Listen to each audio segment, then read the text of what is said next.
MMO, harem, RPG sont des mots que l'on associe très souvent au genre de l'isekai dans le manga. Bien que la plupart soient oubliables de par leur médiocrité ou leur généralité, certains arrivent à subsister, voire sortir du lot. Et c'est le cas pour Shangri-La Frontière. C'est un manga écrit par Kata Rina et dessiné par Fuji Oliosuke. Il est encore en cours de publication chez Glénat depuis septembre 2021, avec actuellement 10 tomes. Le synopsis reste assez classique de prime abord. Le protagoniste est fan de jeux vidéo. Il enfile alors son casque de VR, Virtual Reality. Et pif paf, ça fait des chocs à pic. Vous l'aurez compris, nous allons suivre ses aventures dans le jeu Shangri-La Frontière. Vous me direz encore un énième isekai ressemblant à tant d'autres. Du moins, de prime abord.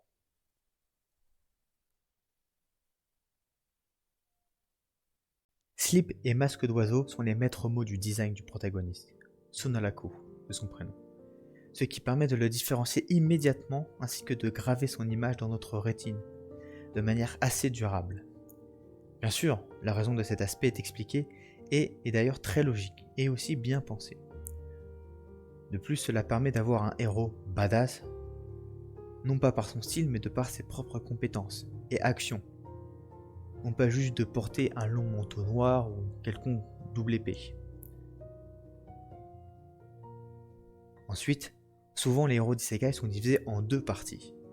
Ceux qui connaissent le système et les autres. Sonalaku fait partie de la première catégorie. Mais ce qui le rend vraiment intéressant, c'est le fait que son hobby, ce n'est pas juste de jouer aux jeux vidéo. Non, ça c'est trop facile. Ni de terminer des jeux, ça c'est pour les faibles. Ce qui le fait réellement vibrer, c'est de terminer les jeux les plus pourris au monde. J'entends par là les jeux mal conçus.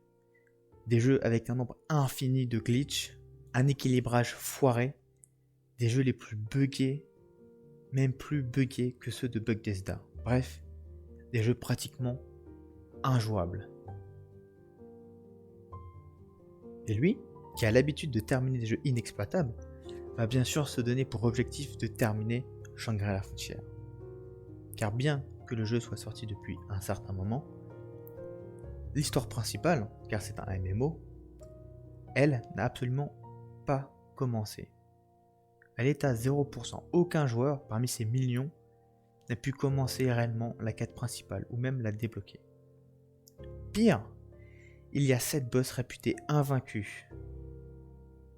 De quoi challenger pleinement Sonalaku.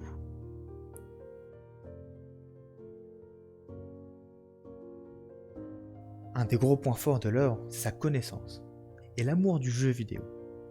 Déjà, c'est un des seuls isekai, voire manga, mais plus particulièrement isekai, que j'ai lu qui mentionne les termes glitch et équilibrage.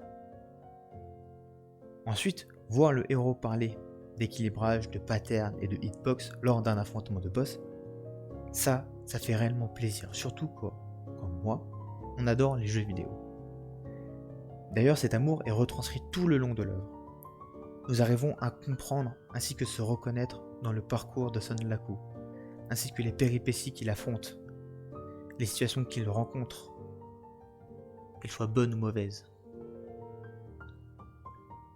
Qui n'a jamais affronté un boss avec une hitbox éclatée au sol? N'a jamais dépensé toute sa thune juste pour améliorer une arme? Ou juste fait la technique du lâche en utilisant l'environnement pour bloquer un mob et ainsi le tuer facilement? Ou du moins plus tranquillement. Je vous vois ceux qui utilisent des tunnels pour bloquer des mobs plus grands, ainsi pouvoir les taper tranquillement. Au-delà de ça, le manga ne se cloisonne pas que à Shangri-La. Il va arriver que le protagoniste décide de retourner sur d'anciens jeux, histoire de tuer le temps, de s'aérer, de faire une pause, ou juste de réfléchir. L'occasion alors de le voir se battre sur d'autres domaines, mais plus particulièrement comme ce sont des jeux inexploitables, des jeux ultra buggés, c'est l'occasion de le voir se battre à coups de glitch, ou même le voir rechercher des nouvelles combinaisons, des méta pour un nouveau build. Bref, tout ce que l'on fait en tant que gamer, quoi.